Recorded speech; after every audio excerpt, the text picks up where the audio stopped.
Okay, so we're going to learn what perspective drawing is.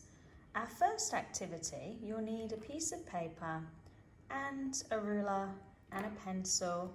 I'd suggest a pacer for this because it's a bit more precise, and an eraser.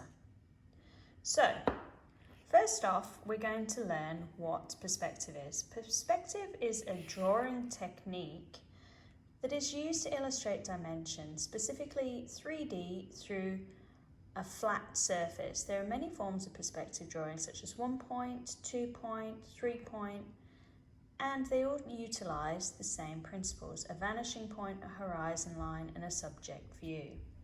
So to start off, we're going to start with a horizon line. So I'm drawing a horizon line across the page.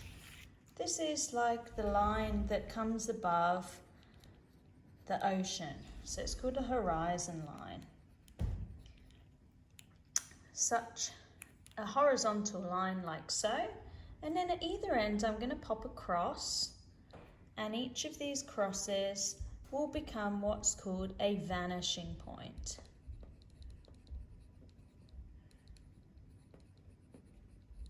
Like so. Now, if we imagine this horizon line where the sun sets, where the horizon is also at street level. So I'm going to call it street level as well.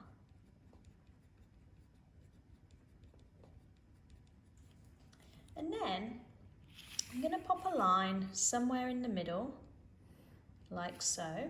You can follow along with this, or you can do it afterwards and try and do each stage at your own pace. So from vanishing point 1 and vanishing point 2, I'm going to draw a line to meet either end of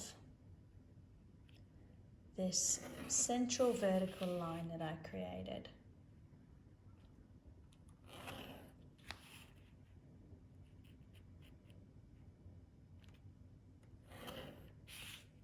Okay, now I'm going to make a cube out of this. So vertical lines again, using my ruler.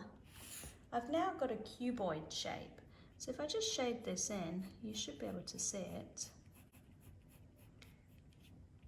This is a street view cuboid. Okay, so bear with me. Let's do another 2. We're going to do one below the horizon line and one above.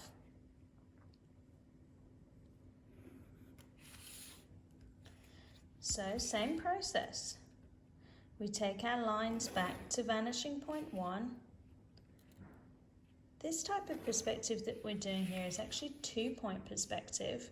We're going to do an activity afterwards which is 1-point perspective, and we'll learn the difference between 1 and 2 point.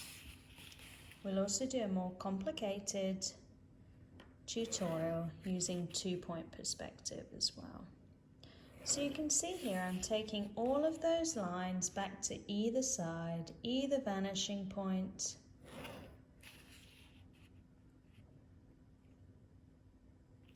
like so. And then I'm going to keep the same width of my cuboids. Could have had it a little bit more cubey, but it's a cuboid nonetheless. Now you can see this view here. This is called worm's eye.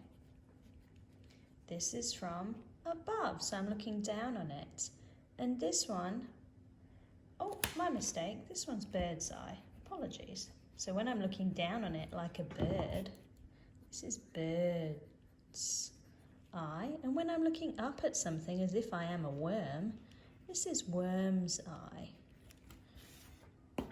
So I need to repeat the process, but going underneath my object now, from one side and then from the other, to complete my underneath, and in the same way the top of my cuboids.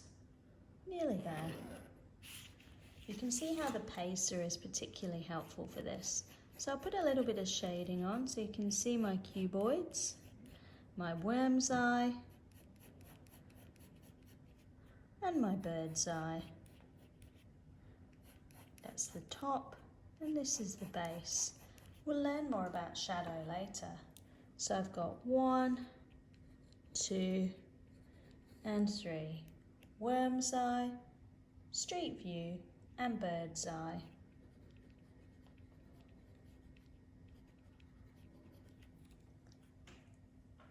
And that is our activity this morning.